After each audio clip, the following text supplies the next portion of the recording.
En rouge, clic gauche de la souris. En bleu, clic droit de la souris.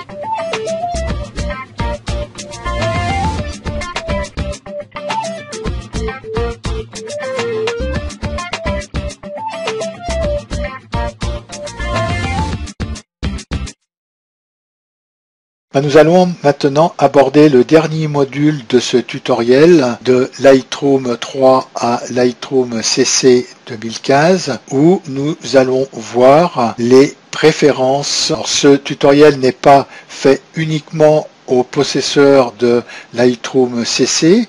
J'ai fait des captures d'écran de Lightroom 3 et nous allons pouvoir comparer les différences qu'il y a entre les préférences entre ces logiciels. Pour aller dans le menu préférences dans Lightroom, alors là je suis actuellement dans Lightroom CC, je vais faire en haut sur la gauche de la fenêtre édition et en bas j'ai préférences. La touche raccourcie c'est CTRL et plus. Je clique sur préférences et dans cette nouvelle fenêtre je me retrouve dans les préférences où là j'ai différentes fenêtres qui sont dessous pour paramétrer justement mes préférences. Les derniers paramètres que j'ai fait c'était sur Lightroom mobile, le dernier tutoriel que nous avons fait ensemble, et je vais aller dans la première fenêtre qui est le général. Ceci va concerner les préférences générales. Alors là, j'ai les préférences générales de Lightroom CC. Je vais pousser cette fenêtre sur la gauche. J'ai fait une capture d'écran des préférences générales de Lightroom 3. Je vais la chercher. J'ai un double affichage. Donc, je peux aller chercher l'autre fenêtre qui se trouve sur ma droite et la faire glisser comme ceci pour regarder les différences qu'il y a entre ces deux versions de logiciel. Alors nous voyons là la fenêtre, la capture d'écran, c'est cette partie qui est ici. Là je suis sur Général et là je suis sur Général. La langue, il n'y a aucun changement. Là dans les paramètres, afficher l'écran de démarrage en cours d'initialisation. Alors tous ces préférences, je ne vais pas vous les énumérer les unes après les autres parce que vous voyez déjà le nombre de fenêtres qu'on va être obligé d'ouvrir et en plus cela va dépendre de l'habitude que vous avez à vous servir du logiciel Lightroom et c'est dans ces préférences que vous allez pouvoir vous-même mettre vos préférences qui sont personnelles. Simplement, je fais ce tutoriel pour vous montrer les fonctions qu'il y a de préférence et en plus les différences qu'il y a entre Lightroom 3 qui est ici et Lightroom CC. Dans cette première partie de Général, exactement les mêmes fenêtres que ce soit dans Lightroom 3 ou Lightroom CC. Ici aussi, nous avons exactement la même fenêtre et là, nous avons toujours la même fenêtre. Il n'y a que dans les sons que nous allons avoir une fenêtre en plus. Alors ces sons vont vous servir à activer des sons lorsque vous faites des importations ou lorsque vous êtes connecté ou lorsque l'exportation des photos est terminée. C'est des réglages qui seront à faire de vous-même, hein, pas de son, ou sinon vous allez pouvoir en allant sur Lightroom CC. Alors là, aussitôt que je clique bien sûr sur cette fenêtre, la fenêtre de Lightroom qui est une capture d'écran s'efface, mais je vais pouvoir la faire réapparaître en dessous sur la barre, hein, comme ceci, et en cliquant dessus, vous voyez qu'elle revient. Mais par contre, ici, je n'aurai plus d'explication pour le son. Mais dans ce son, je vais refaire la même opération. Dans ce son, je vais pouvoir faire les astérix et les modifications du système. Je vais fermer ceci et je vais rouvrir la fenêtre que j'avais pour Lightroom 3. Donc vous voyez que dans les préférences générales, il n'y a aucun changement. Nous allons passer maintenant dans les paramètres prédéfinis. Alors je vais fermer cette fenêtre, je vais aller dans les paramètres prédéfinis dans Lightroom CC et je vais aller chercher la fenêtre des paramètres prédéfinis de Lightroom 3. Je le ramène comme je fais tout à l'heure avec la fenêtre des paramètres générales et nous regardons les différences qu'il y a entre les paramètres définis de Lightroom 3 et Lightroom CC. Alors, nous avons les paramètres de développement par défaut et là aussi, par contre, on voit que dans Lightroom CC, il n'y a plus que 2 valeurs. Par contre, dans Lightroom 3, il y avait plusieurs valeurs. Mais ceci va pas changer grand chose entre ces deux logiciels par rapport aux valeurs, parce que quand on clique sur Lightroom CC, les valeurs par défaut spécifiques, nous retrouvons ces valeurs qui sont ici. Nous avons exactement la même fenêtre aussi, réinitialiser tous les paramètres de développement par défaut. Nous l'avons ici aussi.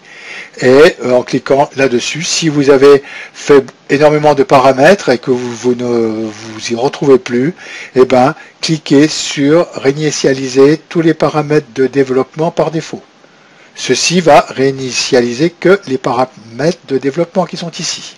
Ensuite, nous avons aussi les emplacements que nous retrouvons ici, avec ces deux fenêtres, et nous avons les valeurs par défaut de Lightroom.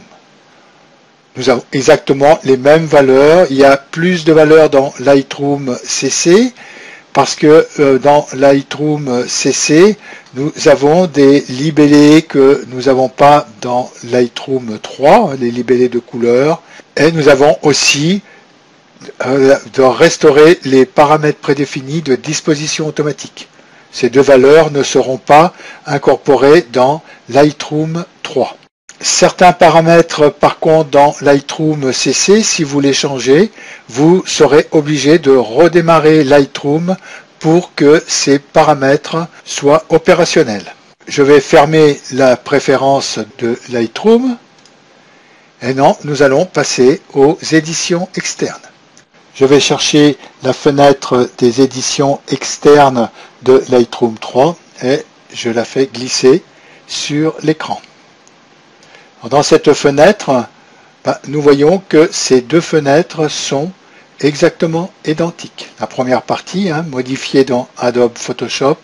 Alors, à part que modifié dans Adobe Photoshop CC 2017, et là, nous avons Photoshop CS5. C'est la version de Photoshop qui existait au moment de la création de ce Lightroom 3.